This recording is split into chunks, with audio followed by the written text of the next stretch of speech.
السلام علیکم دوستوں، ہم پڑھ رہے ہیں سمیرہ امید کا ناول یارم۔ آج اس کے ایپیسوڈ نمبر 29۔ سٹارٹ کرنے سے پہلے آپ سے ایک ہی بات کہوں گی، میری ویڈیو کو لائک کریں، شیئر کریں، چینل کو سبسکرائب کریں۔ مقام میں بے نام و نشاں اور مکڑی سے جالوں میں گھرنے کی کیفیت۔ خاردار باریک تار سے جالوں کو کاٹ کاٹ کر وہ عاجز آ چکی تھی۔ اندھیارے روشنی پر حملہ آور تھے اور روشنی اندھیاروں سے پسپا۔ کبھی اس کے پیر سخت زمین کو چھوتے اور کبھی وہ ڈگمگا جاتی اور کبھی وہ بے وزن شے کی طرح بے سمت تیرتی۔ لامکاں کی حالت تھی اور سفر کا گماں۔ اس کے دونوں بازو، بالخصوص بایاں بازو، ایسے جل رہا تھا جیسے وہاں دہکتے انگارے دبا دیے گئے تھے۔ وہ تھک چکی تھی، اوب چکی تھی، لیکن جالے جیسے کاٹتے رہنا تھا۔ جتنی تیزی سے وہ کاٹتی اتنی ہی تیزی سے وہ اور بنتے چلے جاتے، جیسے لاکھوں کروڑوں مکڑیوں کو وہاں تاک لگا کر بٹھا دیا گیا ہو، انہیں اس کی سزا کے لیے حکم دیا گیا ہو۔ اجالے سے منحرف اور تاریکی کے وفادار گولے اس پر داغے گئے اور اس کے سر کے پچھلے حصے میں تکلیف اٹھی۔ نامعلوم عطا گہرائیوں کے دوسرے گولے بھی اس پر حاوی ہونے لگے۔ وقت کا سلطان ابہام روپوشی سے نکل آیا، سب گڈمڈ ہونے لگا اور جالوں نے یکدم اس کے پورے وجود کو اپنے لپیٹ میں لے لیا اور اسے ایک سمت گھسیٹنے لگے۔ اس کی ساری قوت ختم ہو گئی اور خیال عقل و ذہن سے ماورا ہو گیا۔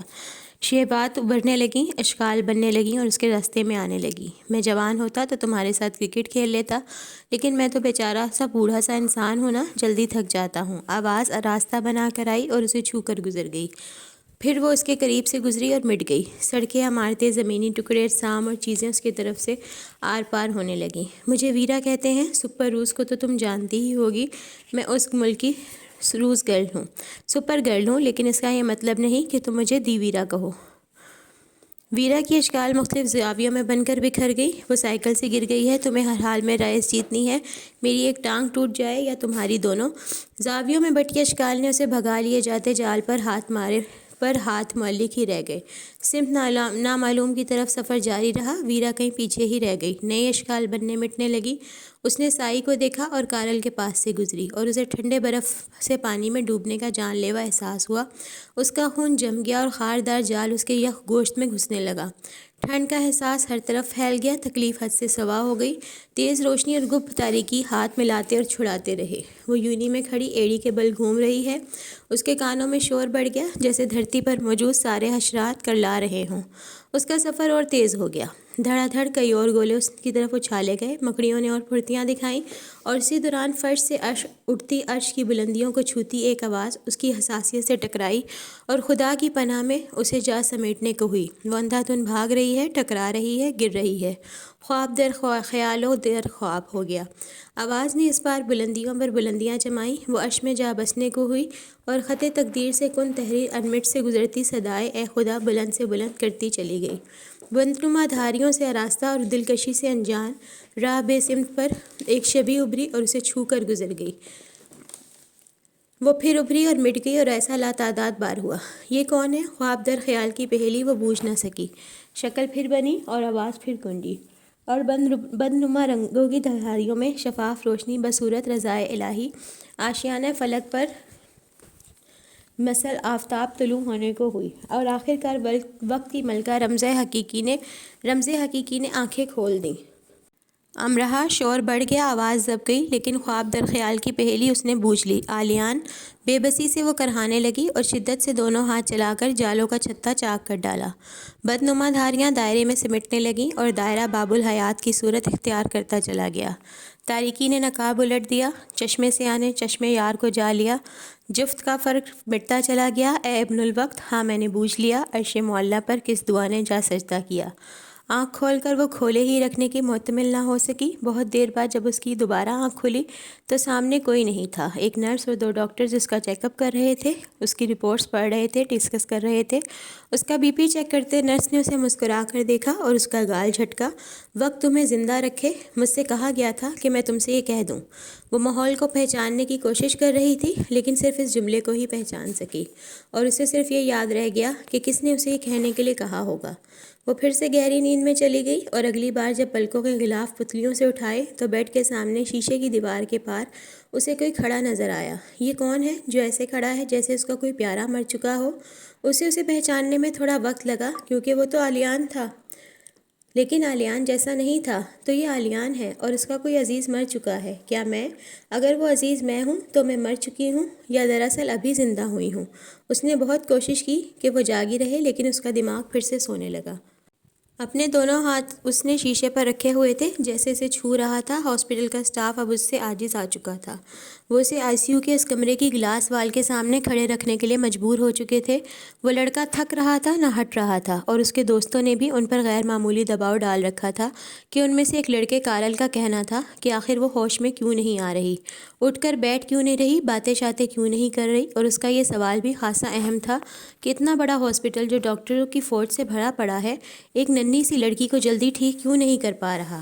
ننھی سی لڑکی بیڈ پر ان سب سے الگ اکیلی لیٹی ہے، اور اس سب سے انجان کہ باہر کی دنیا میں اب کیا کیا ہو رہا ہے، اور اس سے بھی انجان کہ اب وہ کس کی دنیا مٹھی میں سمیٹے اسے کھڑا رکھے ہوئے ہے۔ یہ سزا اس نے اسے دی ہے یا خود اپنے لیے اس نے تجویز کی ہے؟ جس رات وہ ماما مارگریٹ کا ہاتھ اپنے ہاتھ میں لیے لیٹا رہا تھا، تو دراصل وہ اس خوش فہمی میں مبتلا تھا کہ ایسے اس کی ماں اسے چھوڑ کر کہیں نہیں جائیں گی، پر وہ چلی گئی۔ اتنا بڑا ہونے پر وہ اس کے سامنے اس لیے کھڑا ہے کہ وہ کہیں نہیں جا سکے گی۔ مسئلہ پہلے بھی وہی تھا، مسئلہ اب بھی وہی ہے۔ خوش فہمی کی کل سب سے معجزے رونما کروانے کا دم بھر لیتی ہے۔ اسے اس سے کوئی سروکار نہیں ہوتا کہ کیا ہو سکتا ہے اور کیا نہیں۔ اسے اس سے مطلب ہوتا ہے کہ کیا ہونا چاہیے اور ضرور ہی ہو جانا چاہیے۔ جب ڈاکٹرز اس کا تفصیلی چیک اپ کر چکے تو وہ اندر صرف 2 منٹ کے لیے جا سکا اور اس کے قریب جا کر اس کے دائیں ہاتھ کو آہستگی سے اٹھا کر اپنی ہتھیلی پر رکھا۔ خدا مجھ پر بہت مہربان ہے امرا، اور مجھے اس پر شک نہیں۔ 2 منٹ تک وہ اس کا ہاتھ میں لیے کھڑا رہا۔ وہ آنکھ کھول نہیں پائی، لیکن ہمیشہ اس کی آمد کی منتظر اس کی سماعت بازی لے گئی۔ خدا مجھ پر بہت مہربان ہے امرا، اس کے ہاتھ میں جو گرمی سرایت کر رہی تھی اور اس کے الفاظ میں جو ملائمت تھی، وہ لطیف رنگوں کی دھنک میں ڈھلتی اس کی ہتھیلی پر پھوٹی، اور اس کے پورے وجود پر بسد شوق پنکھ پھنک پھیل جانے کے سفر میں مبتلا ہوئیں۔ یارم یارم کلام فارسی ربائیوں کے ہجوم سے اٹھا۔ اب دنیا میں کون سی نعمت اس کے بعد ہے جو مجھے عطا کی جائے گی؟ اس نے سوچا، یہ خواب ہے تو اس خواب کے نہ ٹوٹنے کی دعا ضرور کرنی چاہیے، اور اگر یہ حقیقت ہے تو اس حقیقت کے خواب نہ ہونے کی دعائیں بھی مجھ پر لازم ہیں۔ کچھ اور وقت گزرا۔ اس نے محسوس کیا کہ ایک نرم و نازک ہاتھ نے اس کے ہاتھ کو تھام لیا اور اس کی پیشانی کا بوسہ لیا۔ میں زندگی میں کبھی نہیں روئی اور تم نے مجھے رلا دیا۔ سب خراب کاموں کی ذمہ دار تم ہو امرا۔ جب سائی آیا تو وہ سوئی جاگی سی تھی۔ وہ اسے خاموشی سے دیکھتا رہا اور چلا گیا۔ این کے بعد پھر کارل آیا۔ خدا تم سے پوچھے امرا، خود تو تم مزے سے بیڈ پر لیٹی ہوئی ہو اور ہمیں تم نے باہر کھڑا رکھا ہے۔ باہر بیٹھنے کی جگہ تو بہت ہے، لیکن سونے کی نہیں، اور میرے آس پاس کتنے ہی لوگ اپنے کھانے پینے کی چیزیں لیے گھومتے رہے اور میں نے کسی ایک پر بھی ہاتھ صاف نہیں کیا، بلکہ شرافت سے اپنے پیسوں سے لے کر کھاتا رہا۔ اگر تم چند اور گھنٹے اسی حالت میں رہیں تو مجھے خوف ہے کہ میں ایک فرشتہ صفت انسان بن جاؤں گا۔ مجھے فرشتہ بننے سے بچا لو امرا۔ اور کھلتی بند ہوتی آنکھوں سے پریشان امرا پہلی بار مسکرائی۔ اگر تم فرشتے بن بھی گئے تو بھی فرشتوں کے شیطان ہی کہلائے جاؤ گے، امرا نے سوچا۔ بہت زیادہ سوچنے کی اب ضرورت نہ رہی اور ویرا نے پاپا کو فون کیا۔ پاپا، آپ ٹھیک کہتے تھے؟ اس نے آواز میں ٹھہراؤ پیدا کرنے کی کوشش کرتے ہوئے کہا۔ کیا؟ وہ اس کے انداز سے چونک گئے۔ امرا ٹھیک ہے نا؟ وہ ٹھیک ہو رہی ہے۔ تم کس کے بارے میں مجھے ٹھیک کہہ رہی ہو ویرا؟ کہ جو زیادہ عقل مند بنتے ہیں وہ کوئی ایسی بے وقوفی ضرور کر گزرتے ہیں جو ان کی ساری عقل و ذہانت پر کہکے لگاتی ہے۔ تو تم نے یہ بے وقوفی کی؟ انہیں بات سمجھنے میں ذرا سی بھی دیر نہ لگی کہ وہ کس بے وقوفی کی طرف اشارہ کر رہی ہے۔ ہاں، آواز کا ٹھہراؤ جاتا رہا اور اس کی آواز بھیگ گئی، اور صرف اپنے باپ کے سامنے وہ رونے لگی۔ تمہیں خود کو مضبوط کرنا چاہیے۔ جب وہ کافی دیر تک رو چکی تو انہوں نے کہا، مجھے تکلیف اس بات سے ہے کہ میں انجان رہی اور مجھے انجان رکھا گیا۔ کیا تم اس سب پر تلخی سے آنسو بہاتے رہنا چاہتی ہو؟ اگر میں تمہیں جانتا ہوں تو شاید نہیں۔ ویرا، اس وقت تمہارا رد عمل ایک ایسے انسان کا ہونا چاہیے جو خود کو ایک طرف رکھ کر معاملات کو خوش اسلوبی سے تکمیل کی طرف لے جاتا ہے۔ کیا تم چاہتی ہو کہ تمہارے بارے میں سوچا جائے کہ تم برف سی ٹھنڈی اور بے معنی ہو؟ تم میں جذبات کی وہ گرمی ہے ہی نہیں جس کی توقع ہم انسان ایک دوسرے سے کرتے ہیں۔ ویرا خاموشی سے سنتی رہی۔ تم نے ایک بار مذاق میں مجھ سے کہا تھا کہ تم تجربات میں مجھ سے کہیں آگے نکل چکی ہو، اور میں نے تم سے صرف اتنا کہا کہ انسان تجربات میں کیسا بھی آدم کل کیوں نہ ہو جائے، وہ کسی دوسرے انسان کے اندر کا بھید نہیں پا سکتا، مشکل سے چند ایک کا، ورنہ کسی کا بھی نہیں۔ ان کی اس دوران آلیان سے ایک بار بات ہو چکی تھی اور یہ جاننے میں انہیں زیادہ وقت نہیں لگا تھا کہ امرہ جو ویرا کی دوست ہے اور بقول آپ ویرا آلیان کی بھی دوست رہی ہے، وہ صرف دوست نہیں ہے۔ ٹھیک کہہ رہے ہیں، میں اور آلیان کا بھید امرہ ہے۔ اس بار وہ آواز سے رونے لگی، اس لیے نہیں کہ اس پر بھید کھل گیا تھا، صرف اس لیے کہ دیر سے کھلا تھا۔ وہم یقین میں لپٹے ان کے دل پر کھل رہے تھے اور دادا کے صبر کا پیمانہ لبریز ہو چکا تھا۔ سادنا کا ایک ہی جواب تھا کہ برازیلیا میں چند وجوہات کی بنا پر حکومت نے مواصلاتی نظام بلاک کر دیا ہے۔ دادا کو برازیل کا معلوم تھا، نہ ہی برازیلیا کا، اور نہ ہی ان کے حکومتی معاملات کا۔ انہیں اپنے دل کا پتہ تھا جس پر گھبراہٹ اور خوف طاری ہو جاتا تھا۔ وہ سادنا سے کئی بار کہہ چکے تھے کہ وہ جھوٹ بول رہی ہے، اور جس وقت سادنا کو یہ معلوم ہوا کہ امرہ خطرے سے باہر ہے تو اس نے کہا، اسٹیڈیم میں چھوٹا سا ہنگامہ ہوا تھا فینس کے درمیان، امرہ تھوڑی سی زخمی ہو گئی ہے، خوف سے بے ہوش ہے، اور اتنے جھوٹ کی آمیزش ہو سچ سن کر بھی دادا کو کھڑے رہنے کے لیے دیوار کا سہارا لینا پڑا، اور امرہ ٹھیک ہے، دوائیوں کے زیر اثر سو رہی ہے۔ تم جھوٹ بول رہی ہو، تم اب بھی جھوٹ بول رہی ہو۔ سادنا چپ کر گئی۔ یہ سب جھوٹ وہ انہی کے لیے بول رہی تھی کہ وہ اتنی دور ہیں امرہ سے، زیادہ سچ ان کی جان پر بڑا صدمہ ثابت ہوگا۔ دوسری طرف ہاسپٹل میں موجود شاہویز مانچسٹر واپس جا چکا تھا۔ ویرا کی روسی تلفظ کی تیز انگلش دادا کو بالکل سمجھ نہیں آ رہی تھی۔ سائی کے چھوٹے چھوٹے سادہ جملوں سے بھی دادا کی تسلی نہ ہوئی۔ وہ تیز تیز اور مسلسل اردو بولتے جا رہے تھے جو سائی اور ویرا کو سمجھ نہیں آ سکتی تھی۔ ویرا اور سائی کی جتنی بار بھی دادا سے کبھی بات ہوئی تھی تو درمیان میں امرہ نے مترجم کے فرائض انجام دیے تھے۔ دونوں اشاروں سے انہیں پرسکون رہنے کے لیے کہہ رہے تھے، لیکن سب بیکار جا رہا تھا۔ وہ بار بار اپنی گیلی آنکھیں صاف کر رہے تھے اور ان سے ایک ہی بات کہہ رہے تھے کہ انہیں فوراً امرہ سے ملوایا جائے۔ سائی ٹیبلٹ آلیان کے پاس لایا۔ تم امرہ کے دادا سے بات کر لو، تمہیں اردو آتی ہے، انہیں ہماری کوئی بات سمجھ نہیں آ رہی۔ آنکھیں مسل کر وہ ٹیب لے کر ایک پرسکون گوشے میں بیٹھ گیا، گلے کو کھنکار کر آواز کو کچھ صاف کیا اور پھر دادا کو سلام کیا اور کہا، امرہ ٹھیک ہے، دوائیوں کے زیر اثر سو رہی ہے، جلد ہی جاگ جائے گی۔ ہسپتال کے رولز سخت ہیں، ہم ابھی اس کے پاس نہیں جا سکتے۔ سائے اسے یہی سب کہہ گیا تھا کہنے کے لیے، اور اس نے یہی کہہ دیا۔ دادا خاموش سے ہو گئے اور انہیں یہ معلوم کرنے میں وقت نہ لگا کہ امرہ دراصل کتنی زخمی ہے۔ جو شخص اپنے انداز کو عام بنا کر یہ جھوٹ بول رہا ہے کہ وہ دوائیوں کے زیر اثر سو رہی ہے، وہ کسی خاص غم پر سوگ مناتا کئی وقتوں کا جاگا لگ رہا ہے۔ ایک ہی دکھ کو جھیلنے دو لوگ آمنے سامنے آ گئے۔ دادا کے خدشات کی تصدیق صرف آلیان کی طرف دیکھ لینے سے ہی ہو گئی کہ امرہ کتنی زخمی ہو گئی ہوگی، لیکن اب یہ جان کر بھی وہ ایسے زخمی نہیں ہوئے جیسے کچھ دیر پہلے مختلف وسوسوں کے ہاتھوں سے ہو رہے تھے۔ وہ زخمی کیسے ہوئی؟ ایک دوسرے کو جب وہ لوگ خاموشی سے تکریم دے چکے تو دادا نے پوچھا۔ وہ زخمی، اس کی زبان لڑکھڑا گئی اور دادا سے اس کے تاثر میں چھپے غم کی تاب لانا محال ہو گیا۔ مجھے یاد نہیں، خود کو بے تاثر رکھتے اس نے کہا۔ وہی پرانا المیہ کہ کون ہے جو ان لفظوں کی ادائیگی کرنا چاہتا ہے جو اپنے کسی پیارے کی تکلیف سے لبالب ہوں۔ داستان حیات کے ان اپنوں کو تو کورا رکھنے کو ہی جی چاہتا ہے۔ یاد نہیں، دادا نے خود کلامی کی اور اب تک کی زندگی کے تجربات ان کی مٹھی میں سمٹ آئے۔ نقطوں نے تصویر بنا ڈالی اور اس تصویر کو پوشیدہ رکھنے پر انہوں نے خود ہی اپنا محاسبہ کیا۔ امرہ نے نیند کی گولیاں کھا لی تھیں اور ان کے دوست نے ان سے پوچھا تو انہوں نے کہا، پتہ نہیں۔ انہیں سب پتہ تھا، لیکن ایسی تفصیلات کو دہرانا ان کے لیے تکلیف دہ تھا۔ دنیا کے ایک حصے ادھر لاہور میں ایک شخص اپنے کمرے میں موجود ہے، ادھر دنیا کے دوسرے حصے کے ہاسپٹل میں ایک دوسرا شخص موجود ہے، اور ان دونوں اشخاص پر ایک نظر ڈال کر دادا نے جان لیا کہ ہاسپٹل میں بیٹھا وہ شخص ان سے کہیں آگے کی بازی لے گیا ہے۔ امرہ پر گزری تکلیف کو بھلاتے وہ اپنی یادداشت کھو بیٹھنا چاہتا ہے۔ ٹھیک ہے، اسی وقت سب سوال، ساری تشویش، سب کا سب کچھ غیر ضروری ہو گیا۔ وہ جان گئے اب اس میں کیسا شک کیا جائے کہ وہ ایک ایسے انسان سے ہم کلام ہے جس کی آنکھوں میں احترام ہے اور الفاظ میں رحم دلی، جو ان سے ہم کلام ہے تو ان کے زخموں پر مرہم رکھ رہا ہے، اور جس کی خاموشی سراپا مناجات ہے۔ اور مزید انہوں نے سوچا کہ اب بھی اس وہم کو کیوں کر تحلیل نہ کر دیا جائے کہ وہ آدمیوں کے ہجوم میں ایک انسان نہیں ہے، بلکہ اس یقین کو کسی معتبر ہستی کی طرح گلے سے کیوں نہ لگا لیا جائے کہ اس ہجوم آدمیت میں وہی تو ایک انسان ہے۔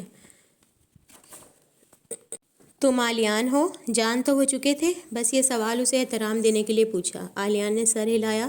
امرہ ٹھیک ہے آلیان؟ اس بار انہوں نے یہ پوچھا۔ جی، اور وہ ٹھیک ہی رہے گی، اس نے اجلت پسندی سے کہا۔ اور یہ انداز آسمانی فرشتوں کو سنانے جیسا ہو گیا کہ دیکھو اگر کوئی اور ارادہ باندھ رہے ہو تو سن لو، میں نے دعا کی ہے، میں نے تکرار نہیں کی، لیکن ہاں میں نے خدا کی ہاں کی علامتیں دیکھی ہیں۔ وہ انکار نہیں کرتا اور صبر کی تلقین کرتا ہے، اور میں نے صبر کا یہ پیغام ہاں کے ساتھ اترتے پایا ہے۔ اس کے اس آخری رد عمل سے دادا کے اندر راحت کے قرب کی شفافیت بھر گئی، اور اس پیمانے کو جو ہر انسان کی طرح ان کے ہاتھ میں بھی تھا کو انہوں نے ایک طرف رکھ دیا۔ یہ ایک انسان کی دوسرے انسان پر وارد ہونے کی واردات تھی۔ اسے کسی پیمانے سے جانچنا اس عمل کی تذلیل ہوتی۔ دادا نے زندگی میں پہلی بار اس جذبے کو قریب سے محسوس کیا کہ کیسا پیارا لگتا ہے کہ جو ہمیں پیارا ہو وہ کسی اور کو بھی اتنا ہی پیارا ہو۔ وہ اس احساس سے حاسد نہیں ہوئے اور اپنے اندر اترنے والی جانکاری کی روشنی کو انہوں نے بے دخل نہیں کیا۔ مانچسٹر یونیورسٹی کے ڈین اور انتظامیہ ان لوگوں سے مسلسل رابطے میں تھے، اور یونیورسٹی انتظامیہ سے 2 لوگ برضلع ان سب کے پاس آ چکے تھے تاکہ ہر طرح کی سہولت کو ان کے لیے ممکن بنا سکیں۔ ڈین وقفے سے ان سے اپڈیٹس لے رہے تھے۔ یونیورسٹی نے اپنے 28 طلباء کے زخمی ہونے کا آفیشلی اعلان کر دیا تھا، جن میں 20 معمولی سے زخمی ہوئے تھے اور 8 معمولی سے ذرا زیادہ، اور ان 8 میں صرف امرہ تھی جسے گولی لگی تھی۔ امرہ کے علاوہ باقی کے 5 بھی ہاسپٹل میں ہی ایڈمٹ تھے، اور باقی کے 22 مانچسٹر واپس جا چکے تھے۔ حکومتی سطح پر ان سب کو VIP سہولیتیں دی جا رہی تھیں۔ حادثے کے نقصانات کیا کیا رہے اور فوائد کس کے حصے میں آئے، یہ پیچیدہ بحث ٹی وی، اخبارات، سوشل میڈیا میں ہر طرف جاری تھی۔ حادثے کے 6 گھنٹے کے اندر تفصیلات سامنے آ گئی تھیں۔ 7 فائر اسٹیڈیم کے باہر سڑک پر کیے گئے۔ اسٹیڈیم کے اندر اور باہر جو کچھ ہوا وہ سب پلان تھا۔ نشانہ غیر ملکیوں کو بنایا گیا کہ برسر اقتدار سیاسی پارٹی کے خلاف طوفان کھڑا کیا جا سکے، اور بالخصوص ڈیفنس منسٹر کو استعفیٰ کے قریب کیا جا سکے۔ حکومتی نمائندے بار بار ہسپتالوں کے چکر لگا رہے تھے۔ اسی دوران ویرا اور کارل نے ایک پریس کانفرنس میں حصہ لیا، اور پریس کانفرنس میں کارل نے صحافیوں کو ایسے اپڈیٹ کیا کہ ایک صحافی نے دوسرے کے کان میں پوچھا، یہ کسی بڑی شخصیت کا ڈیئر سن تو نہیں؟ کسی اور کو بولنے ہی نہیں دے رہا؟ پہلا بولا، اس کے بولتے کسی اور کے بولنے کی ضرورت رہ گئی ہے کیا؟ دوسرا ہنسا۔ پریس کانفرنس کے بعد کارل نے چند ٹی وی چینلز کو انٹرویو بھی دیے، اور جب امرہ خطرے سے نکل آئی تو وہ ایک لائیو شو میں شریک ہوا اور تصادم کا ایسا منظر کھینچا کہ سب نے جان لیا کہ کارل سے زیادہ اس تصادم کا کوئی عینی شاہد تو ہو ہی نہیں سکتا۔ باقی سب بھاگ دوڑ رہے تھے، ایک صرف وہ ذہین حاضر دماغ انسان تھا جو اطراف کا باریک بینی سے جائزہ لے رہا تھا۔ اس بیچارے نے اپنے سر اور جسم کے باقی حصوں پر لاتعداد بوتلیں بھی کھائیں، لیکن کتنے ہی کمزور دل افراد کو بحفاظت تصادم سے دور محفوظ کیا، اور کتنے ہی گروہوں کو اٹھایا اور ایک ماسک پہنے فائر کرنے والے کے سر پر گھونسا مارا، آنسو گیس اچھالنے والوں کو لاتیں ماری، اور کتنے ہی فتنہ سازوں کو اس نے گھسیٹ کر سیکیورٹی فورس کے حوالے کیا۔ اس کی کمر پر زخم آئے، اس کی کوہنیاں چھل گئیں، اس کے سر سے خون نکلا، لیکن اس نے کسی زخم کی پرواہ قطعاً نہیں کی۔ ساتھ ہی اس نے چند ایسی باتوں کا اضافہ کر دیا جو اس پورے تصادم میں کہیں بھی نہیں ہوئی تھی۔ ان سب کو اتنا کچھ بتاتے وہ انہیں یہ بتانا بھول گیا شاید کہ میچ شروع ہونے سے پہلے وہ خود ایسا ہنگامہ کروانے کا سوچ رہا تھا، اور اس کی کتنی خواہش رہی تھی ایسے منظر کو براہ راست دیکھنے کی۔ میچ تو اس نے کئی بار دیکھا تھا، یہ سب تو نہیں دیکھا تھا نا۔ اگر برازیلین یہ جان لیتے کہ جس پورے تصادم کا وہ اکیلا ہیرو ہونے کا دعویٰ کر رہا ہے تو دراصل اس کی کالی زبان سے نکلے لفظ سچ ہو گئے اور برازیلیا اسٹیڈیم پر آفت ٹوٹ پڑی، تو آفیشلی اسے کارل دی منحوس مارا کا خطاب دے دیتے اور اس کے پاسپورٹ پر بینڈ ٹل آفٹر ڈیتھ کا ٹھپا لگا دیتے۔ اس لائیو شو میں اس کی دھواں دھار پرفارمنس دیکھ کر کئی دوسرے چینلز اسے کال پر کال کرنے لگے۔ اس نے تھوڑا وقت سب کو دیا اور ساتھ یہ بھی بتا دیا کہ وہ مانچسٹر یونی کا اسٹوڈنٹ ہے اور اسٹوڈنٹ لون جلد سے جلد اتارنا چاہتا ہے ان کی مدد سے۔ تو یوں اخبارات، ٹی وی اور سوشل میڈیا میں وہ اتنی بار ایسے آ گیا کہ اگر کارل چاہتا تو آرام سے مانچسٹر میں الیکشن جیت سکتا تھا۔ گولی امرہ کو چھو کر گئی اور مشہور وہ ہو گیا۔ مزید یہ کہ ایک چینل نے اس تصادم کا دباؤ کرنے کے لیے ایک نیم مزاحیہ لائیو پروگرام ترتیب دیا جس میں ہلکے پھلکے انداز سے یہ بتایا جانے والا تھا کہ اگر ایسی صورتحال کا شکار ہو جائے تو اسے کس رد عمل اور حاضر دماغی کا مظاہرہ کرنا چاہیے۔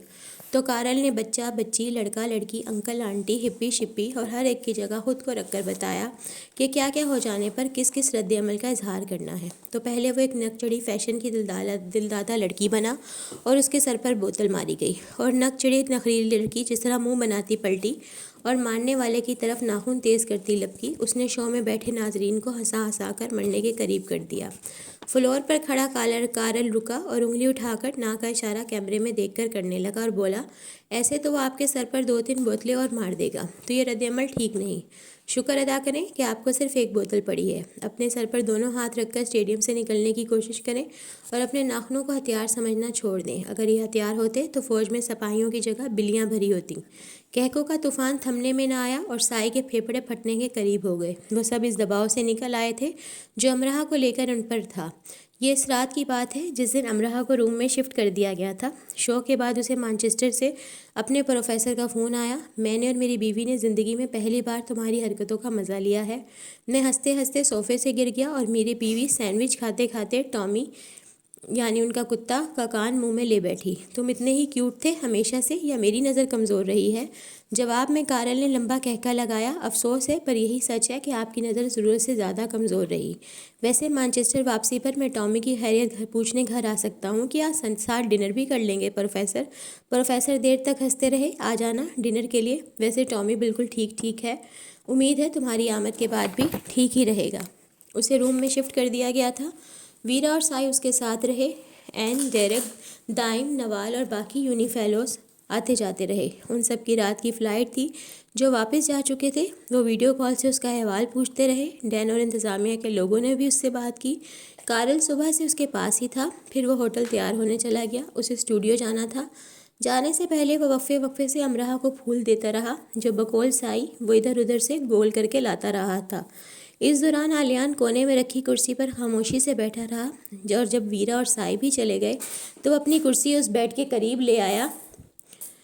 اس وقت تک امرا سو چکی تھی۔ اس کے سر میں درد سے ٹیسیں اٹھتی تھیں اور اس کی آنکھیں بار بار بند ہو جاتی تھیں۔ انجیکشن لگنے اور دوا کھانے کے 1 گھنٹے کے اندر اندر اسے نیند آ جاتی۔ نیند گہری نہیں ہوتی تھی، وہ درد سے سوتی جاگتی رہتی تھی۔ اسے الٹے سیدھے خواب آتے اور وہ ڈر کر یا چونک کر جاگ جاتی۔ ساری دنیا سو جائے اور ہم کچھ چرا لے جائیں۔ آلیان اس کیفیت میں تھا۔ وہ امرا کو دیکھتے اس کی تصویریں چرا رہا تھا۔ دن نے شام کو آواز دی اور شام رات کے انتظار پر ختم ہوئی۔ وہ خاموشی سے اس کی تصویریں چراتا رہا، انہیں من پسند وقت تک تکتا رہا اور ان پر اپنا نام ثبت کرتا رہا۔ کون یہ اعتراض کر سکے گا کہ اب وہ اس کی ملکیت نہیں ہے؟ اس نے ذرا دیر کو آنکھیں بند کی، پھر کھولیں کہ اسے عین سامنے پانے کے احساس کو پھر سے چھو سکے۔ پھر اس نے اس کی دائیں ہتھیلی کھولی اور اپنی انگلی سے اس کی ہتھیلی پر تحریر حب لکھنے لگا۔ پھر اس کی انگلی موکلم برش بن گئی اور وہ ایک تماثل گر مصور بنتا چلا گیا۔ زمانۂ حال کے امرا آلیان زمانے قدیم کی اونچی فصیلوں کے شہر میں آمنے سامنے آ کھڑے ہوئے۔ سنگ ہجرہ منہدم ہونے لگے اور شہر نے عروس البلاد خوبصورت شہر کا بھیس بدلنا شروع کر دیا۔ چاندی کے گلاب پاشوں کے منہ کھول دیے گئے اور انہیں ان کے پیروں کی طرف لڑکا دیا گیا۔ عطر بیس گروہوں میں بادب ہو گئے اور گلاب کی پتیاں سنہرے چمکیلے تھالوں سے چنتے ان کے سروں سے فضا میں اچھالنے لگے۔ میں ایک تماثل گر تحریر ناتمام کو اپنے موکلم سے تصویر کامل میں رنگتا چلا گیا۔ عشق جس سنگھاسن پہ بس رام ہے، میں اس سنگھاسن پر قابض ہوتا چلا گیا۔ فصیلوں پر مشلیں روشن کر دی گئیں اور دہلیزوں اور چوکھٹوں چھتوں اور شہنشینوں پہ نفیس اور پاکیزہ پوشاکوں میں لوگ سمٹ کر آنے لگے۔ ان کے ہونٹوں پر مسکراہٹیں غالب ہیں اور آنکھوں میں شوق دید کی چاہ۔ ان کے گھروں کے اندر نقشین تھالوں کے تھال شیرنی سے سجائے رکھے گئے ہیں، کیونکہ اس نے ایک دم سے رنگ بکھیرتے موکلم کو مٹھی میں جکڑ لیا اور اپنی آنکھیں کھول دیں۔ میں ایک امرا اپنی ہستی تماثل گر کے رنگدار موکلم سے سجاتی چلی گئی۔ عشق جس سنگھاسن پر بس رام ہے، ہم اس سنگھاسن پر قابض ہوتے چلے گئے۔ لفظوں کی فی الحال ضرورت باقی نہ رہی۔ وہ اسے دیکھ رہی تھی اور وہ سر جھکائے اس کی ہتھیلی کی پشت پر وہ رنگ بکھیر رہا تھا جو دنیا کی کسی دکان سے نہیں خریدے جا سکتے۔ پھر اس نے سر اٹھایا اور اس کی مسکراہٹ کو جا لیا جو اس کے کینوس کے محراب پر بکھری تھی، اور ساتھ وہ بھی مسکرانے لگا جیسے زندگی میں کبھی اسے ایک کانٹا بھی نہ چپا ہو۔ دکھ کی تعریف اس نے صرف لغت میں پڑھی ہو۔ حمزہ طوف کے گاؤں سے جانے والے سبھی مسافر چراغوں کی لوئیں دھیمی ہونے سے پہلے لوٹ آئے ہیں۔ انتظار کو انہوں نے انتظار ہی رہنے دیا، فراق میں نہیں بدلا۔ تم نے میرے ہاتھ پر کیا بنایا؟ کتنے ہی لمبے عرصے بعد گفتگو کا آغاز ہوا۔ امرا نے پہلا سوال پوچھا۔ خود کو، اس نے وہ جواب دیا جس کے بعد کسی اور سوال کی ضرورت باقی نہ رہی۔ خود کو، اس نے انجانی خوشی سے کئی بار زیر لب اس جواب کو دہرایا اور جانا کہ اس کے سوال کا اس سے خوبصورت جواب کوئی اور ہوتا تو کتنا بدصورت ہوتا۔ اس نے خود کو اس کی دسترس میں دے دیا، خود کو اس میں رقم کر دیا۔ جھالروں کو کناروں میں پیوست رکھتے چمکتے دمکتے سرخ و سبز باریک تھال پوشوں کو اتار لیا گیا اور تھالوں کو چھتوں اور شہنشینوں دہلیزوں اور چوکھٹوں میں تقسیم ہو جانے دیا۔ امراح نے محسوس کیا کہ مسرت نقرئی کہہ کے لگاتی اس کے وجود میں اہتمام سے سرایت کر رہی ہے، اور اس بار اس کا قیام عارضی نہیں ہوگا، یقیناً نہیں ہوگا۔ اس نے چاہا کہ وہ چھلانگ لگا کر بیڈ سے کود جائے اور کھڑکی سے باہر خود کو نکال کر پوری قوت سے چلا کر پوچھے، کیا اس وقت دنیا میں مجھ سے زیادہ خوش قسمت انسان کوئی ہے؟ اچھا پھر یہ بتاؤ کہ تمہارے پاس آلیان ہے؟ لیکن اس نے یہ سب نہیں کیا کیونکہ اسے کچھ اور کرنا اور کہنا تھا۔ تم نے تو کہا تھا میں تمہارے لیے مر چکو جیسی ہوں، میں مر بھی جاؤں گی تو تمہیں کوئی فرق نہیں پڑے گا۔ امراح اپنی ساری تکلیف بھول چکی تھی، لیکن حیرت انگیز طور پر اسے یہ سب اپنے نام کی طرح یاد تھا۔ وہ آگے بڑھنے سے پہلے پچھلے حساب چکانا چاہتی تھی۔ لفظ مر کے استعمال سے آلیان جیسے پھر سے نیم مردہ سا ہو گیا اور اداسی سے بولا، ہاں مجھے صرف فرق ہی نہیں پڑا، تم ایک برے انسان ہو۔ امراح ذرا سا اٹھ کر ٹیک لگا کر بیٹھ گئی، اور یہ کرتے اس نے جان بوجھ کر آلیان کی مدد نہیں لی۔ بلا شبہ میں ایک برا انسان ہوں، آلیان نے آرام سے مان لیا۔ تم انتہائی بد دماغ اور غصیلے انسان ہو۔ پہلے جملے سے امراح کی تسلی نہیں ہوئی۔ ہاں، اور میں دیوانہ سا بھی ہوں، آلیان نے اس کی تسلی کرنی چاہی۔ تم ضدی اور ہٹ درم ہو، بالکل، اور میں بہت بدتمیز بھی ہوں۔ ہاں، تم نے ابھی تک بات کرنے کی تمیز نہیں سیکھی۔ تم کتنے سارے بڑے ہو گئے، لیکن ابھی تک اتنا بڑا سا منہ بسوڑ لیتے ہو۔ تمہاری آنکھوں کا سختی بارود کی طرح محسوسات کے پرخچے اڑا دیتی ہے۔ ہاں بلا شبہ تم سچ کہہ رہی ہو، اس نے کہا، جبکہ امراح کے ذخیرہ الفاظ پر وہ ہنسنا چاہتا تھا۔ تمہارا دل پتھر کا ہے؟ نہیں، میں سارے کا سارا ہی پتھر کا انسان ہوں۔ آگے امراح کو سمجھ نہیں آئی کہ وہ اسے کیا کہے۔ جو یونی کی محراب میں اسے سمیٹے کھڑی تھی، وہ اب اسے اس کی برائیاں گنوا رہی تھی اور اسے بتا رہی ہے کہ وہ کس قدر برا ہے۔ کہا جاتا ہے کہ عورت شکوے کا دوسرا نام ہے، اور میں یہ کہتی ہوں کہ محبوبہ شکوے کا پہلا نام ہے۔ میں نے سنا کہ تم مجھے آوازیں دے رہے ہو، اور تمہاری آواز فرش سے عرش تک جا اٹھتی ہے۔ آلیان کی برائیاں ختم ہو گئیں یا اس کی یادداشت جاتی رہی تو اگلی بات اس نے یہ کہہ دی اور بے آواز رونے لگی، اور اسی رونے کے دوران اس نے فیصلہ کیا کہ اسے آلیان کے ساتھ انتہائی سخت رویہ اپنانا چاہیے، کم سے کم اتنے وقت کے لیے جتنے وقت آلیان نے اپنائے رکھا۔ تم میرا ہاتھ چھوڑ دو اور سن لو، میں کئی سالوں تک تم سے بات نہیں کروں گی۔ اور آلیان جو بہت دل گرفتگی سے اسے روتے ہوئے دیکھ رہا تھا، سوچنے لگا تھا کہ شاید وہ اسے ناپسند کرنے لگی ہے، اس کی بات پر ہنس دیا۔ ٹھیک ہے، مت کرنا بات، لیکن صرف اتنا بتا دو امراح، میرے ساتھ تو رہو گی؟ نہیں، امراح نے فوراً انکار کر دیا۔ یہ بھی ٹھیک ہے، پھر میں تمہارے ساتھ رہ لوں گا۔ امراح کی گیلی پلکوں کو اس نے انگلی کی پور سے خشک کرتے ہوئے کہا۔ نہیں، اس نے پہلے سے زیادہ سختی سے کہا، اور آلیان نے اسے اس کی ادا جانا اور اسے بتانا چاہا کہ اب دنیا میں کوئی ایسی جگہ نہیں رہی جہاں امراح اسے چھوڑ کر رہ سکے اور وہ اسے وہاں رہنے بھی دے۔ میں اس بات پر قائم رہوں گی۔ آلیان جواب میں خاموش ہی رہا تو اس نے اسے یاد دلایا کہ نہیں کا مطلب کیا ہوتا ہے، نہیں ہی۔ آلیان پھر ہنس دیا۔ اس بار نہیں کا مطلب نہیں ہے امراح، ہوا بھی تو میں اس نہیں کو قبول نہیں کروں گا۔ اس نے اس کے ہاتھ کو اپنے دونوں ہاتھوں کی ہتھیلیوں کے درمیان نرمی سے رکھا۔ سنو امراح، میں نے ایک اچھی دعا مانگنا سیکھ لیا ہے۔ میں نے جان لیا ہے کہ ہمیں کس ساتھ میں دیر تک قیام کرنا ہے۔ ہم اس ساتھ کو جا لیں جو خدا کی رضامندی سے لبریز ہوئی ہوتی ہے، کہ ہمیں ہماری پسندیدہ نعمت عطا کر دی جاتی ہے۔ میں نے نعمتوں کا شمار کرنا چاہا جو مجھے عطا کی گئیں، اور میں نے ماما کے بعد تمہارا نام لیا۔ میں نے خدا کو یہ بتایا کہ اس کی مہربانی مجھ پر کیسے ظاہر ہوئی، تمہاری صورت۔ یہ بھی سنو امراح کہ میں نے جان لیا بہاروں کا ہمیشگی قیام کسے کہتے ہیں۔ یہ ایک امراح کا ایک آلیان کے پاس ہونے کو کہتے ہیں۔ مجھے معلوم ہوا کہ خوشنما تخلیقات کی خوشنمائی کا راز کیا ہے، یہ ایک امراح اور ایک آلیان کا ساتھ ہے۔ میں نے اس حقیقت کی تفصیلات پالیں کہ کوئی چال کی پینترا کارگر نہیں کہ جو دل پر آزمایا جائے اور یہ ہمارے اختیار میں رہے، اور دنیا میں کوئی حکمت ایسی نہیں جو اس میں داخل ہو جانے والے کو نکال باہر کرے اور یہ ممکن کر دکھائے کہ میرا جو حصہ تم میں ہے وہ تم واپس کر سکو، اور میرے پاس جتنی ادھوری مکمل تم ہو وہ میں تمہیں لوٹا سکوں، اور ہم الگ الگ زندگی گزار سکیں۔ ایسی حکمتیں ناپید ہیں، اور امراح ایسی حکمتیں ناپید ہی رہیں گی۔ کہہ کر وہ رکا۔ شیرنی تقسیم کر دی گئی اور چاندی کے سکے زمانے حال کے مہمانوں کے سروں کے اوپر سے اچھال دیے گئے، اور اب وہ اپنے سازندوں کی طرف لپک رہے ہیں۔ ان سب کو ایک دعائیہ گیت گانا ہے اس متوقع دلہن کے لیے جس کے گلنار گالوں کو سرخی کے لیے غازے کی ضرورت نہیں رہی۔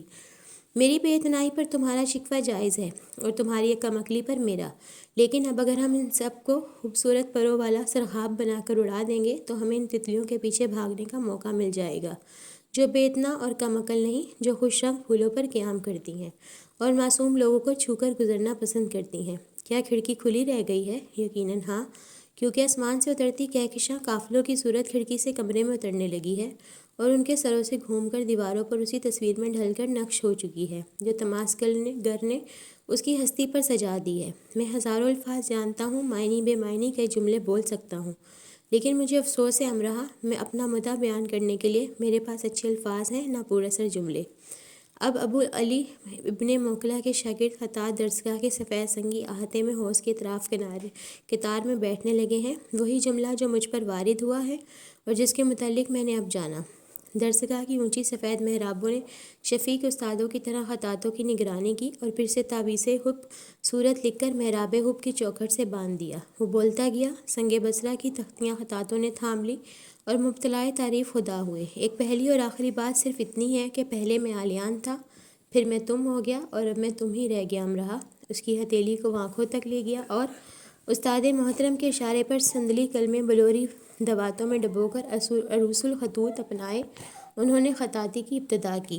محبت آسمانی فرمان ہے، نافرمانی کی اجازت نہیں۔ سنگ بصرہ کی پیشانی پر انہوں نے لکھ دیا، اسی ہاتھ کو آنکھوں سے ہونٹوں تک لے آیا۔ محبت پرندہ پربت ہے، پاتال اس کا نشیم نہیں۔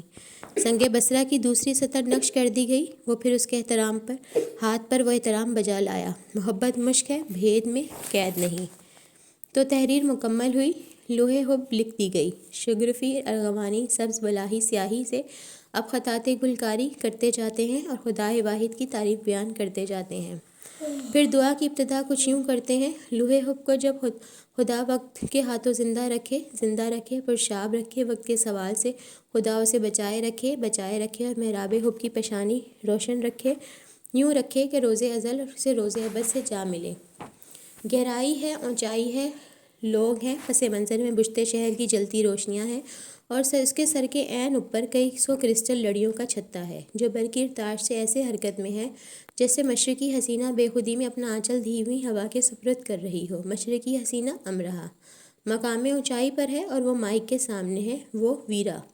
اس نے بجھتے شہر کی جلتی روشنیوں کو دیکھا اور اس کی آنکھیں اداسیوں کے پانی سے چمکنے لگیں اور گلے کو کھنکھارے بنا اس نے بولنا شروع کیا۔ پہلے میں نے بات شروع کی اور میں ختم کرنا بھول گئی۔ اب مجھے سمجھ نہیں آ رہی میں بات کہاں سے شروع کروں، امرا سے، خود سے یا عالیان سے؟ امرا، اس نے گہرا سانس لیا، آپ اسے نہیں جانتے، میں بھی نہیں جانتی تھی۔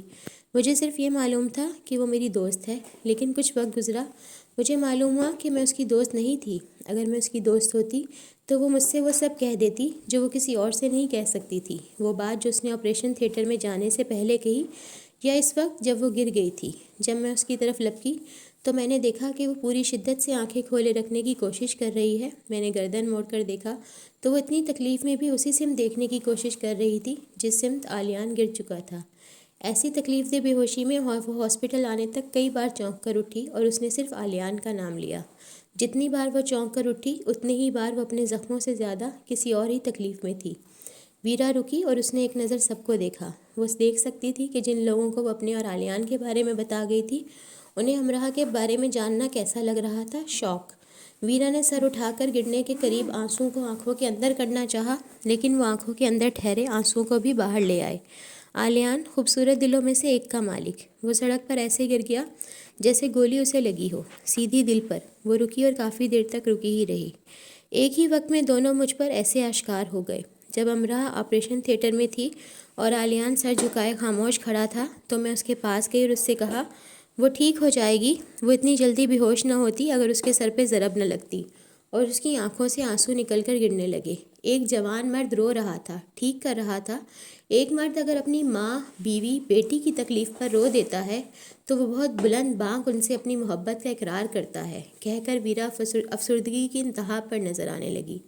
جب عالیان ایک بار امرا کو دیکھ آیا تو میں نے اس کا ہاتھ تھام لیا اور کہا، تم ایک اچھے اداکار ہو عالیان، اور امرا بھی۔ تم امرا کے علاوہ دنیا کے ہر انسان کے ساتھ خوش رہنے کی اداکاری کرتے رہے، اور دنیا کے ہر انسان کے ہوتے امرا کو جاتے دیکھ کر تم ساری اداکاری بھول گئے۔ تم دنیا کے ہر انسان کے ساتھ خوش رہ سکتے ہوگے، لیکن زندہ تم امرا کے ساتھ ہی رہ سکتے ہو۔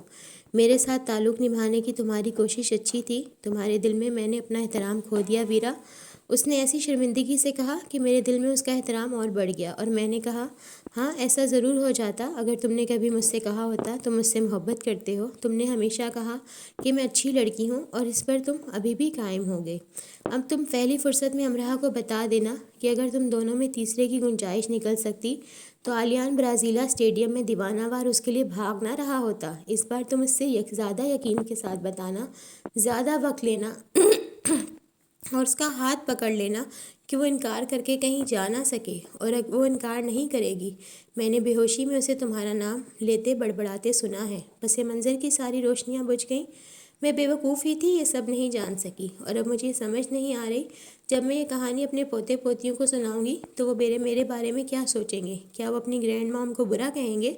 اس نے گیلے گال صاف کیے۔ وہ سمجھدار بچے ہوں گے، وہ اپنی گرینڈ مام کی اعلیٰ ظرفی پر فخر کریں گے۔ سائی نے پیچھے سے اس کے شانے پر ہاتھ رکھ کر کہا۔ ویرا چونک کر پلٹی۔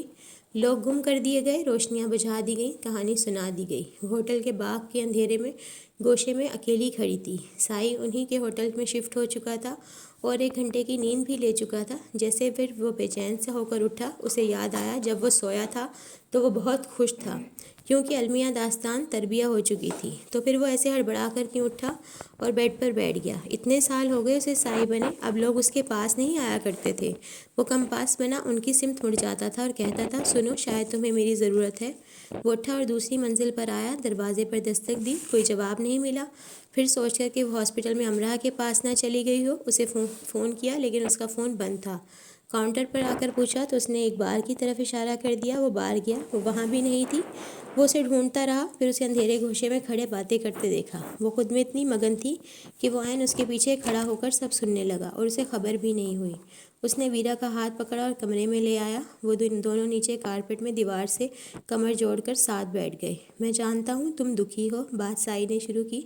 ہاں میں بہت دکھی ہوں سائی، اس لیے نہیں کہ میں سمجھ نہیں پائی کہ کیا ہو رہا ہے۔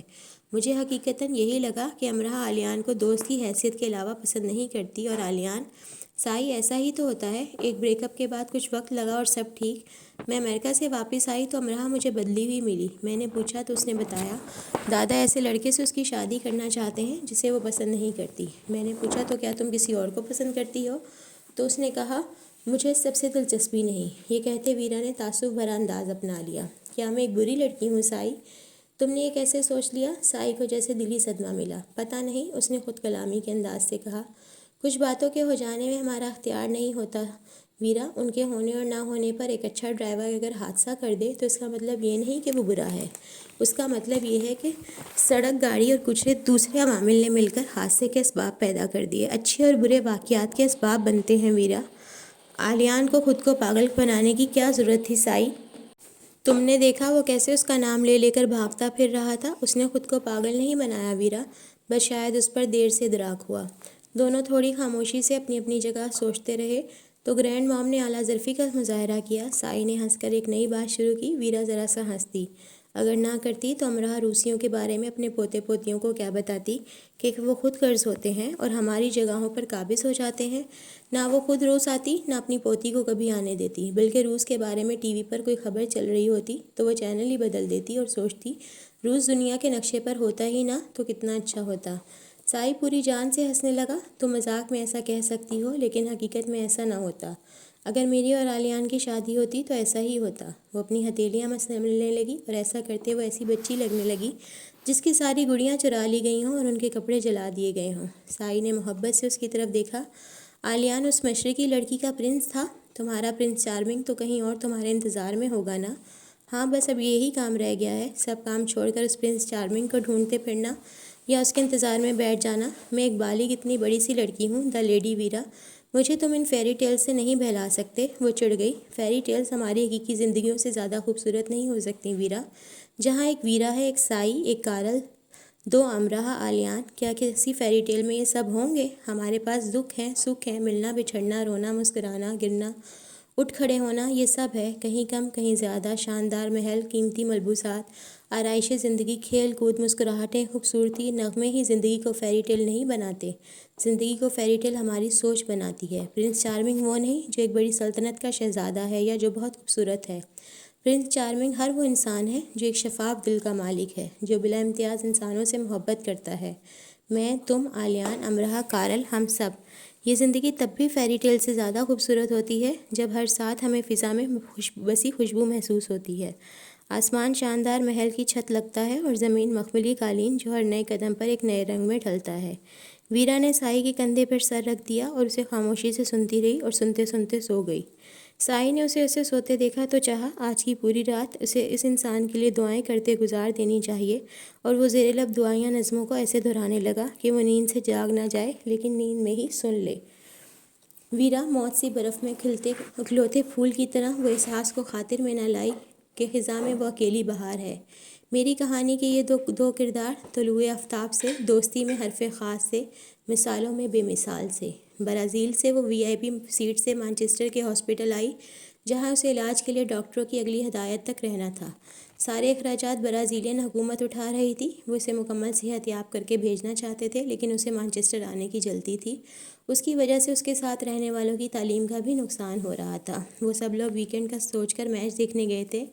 این، ڈیرک وغیرہ تو پہلے ہی واپس آ چکے تھے۔ کارل، ویرا، سائی، آلیان اس کے ساتھ تھے۔ کارل تو ویسے ہی برازیلا میں ٹی وی پر مستقبل کافی روشن ہو گیا تھا، اسے تو چند دن اور وہاں رکنے پر اعتراض نہیں تھا۔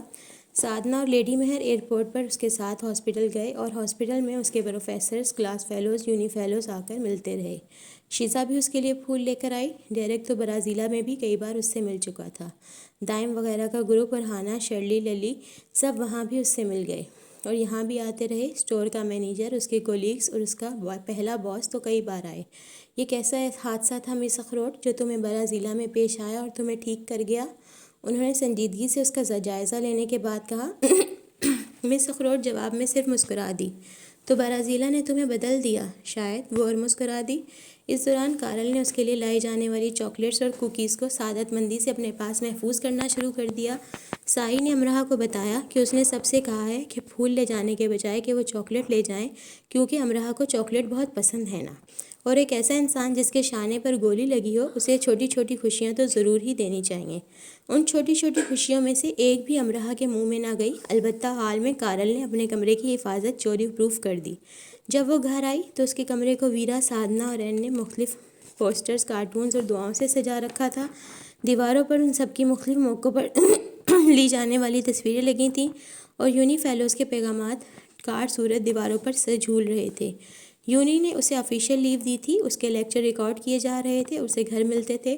سائی ایک بار ضرور اس کے پاس آتا، کافی پی کر چلا جاتا۔ آلیان یونی سے پہلے، یونی اور جاب کے بعد اتنی بار اس سے مل کے جاتا کہ لگتا کہ واقعی اسپائڈر مین ہے، عمارتیں پھلانگتا آتا جاتا ہے۔ کارل اپنی الٹی سیدھی تصویریں کھینچ کر اسے بھیجتا رہتا کہ خوبصورت انسان کو دیکھنے سے انسان جلد صحت یاب ہو جاتا ہے۔ وہ اب تک فون پر ہی دادا سے بات کرتی رہی تھی اور اسے یہ حیرت ہوتی تھی کہ دادا نے ایک بار بھی یہ نہیں کہا تھا کہ وہ اسے دیکھنا چاہتے ہیں۔ جب وہ شٹل کاک آ چکی اور اٹھ کر بیٹھنے لگی، جبکہ اب بھی اٹھنے سے اس کے سر میں ٹیس اٹھتی تھی اور اس کا بایاں شانہ درد کرتا تھا اور اکثر وہ کئی گھنٹے متلی کا شکار رہتی تھی۔ تو دوستو، یہ تھی آج کی ایپیسوڈ۔ امید کرتی ہوں آپ کو پسند آئی ہوگی۔ اگر آپ میری آڈیو اچھی لگی تو اسے لائک کریں، شیئر کریں، چینل کو سبسکرائب کریں۔ اللہ حافظ، کل پھر ملیں گے، دعاؤں میں یاد رکھیے گا۔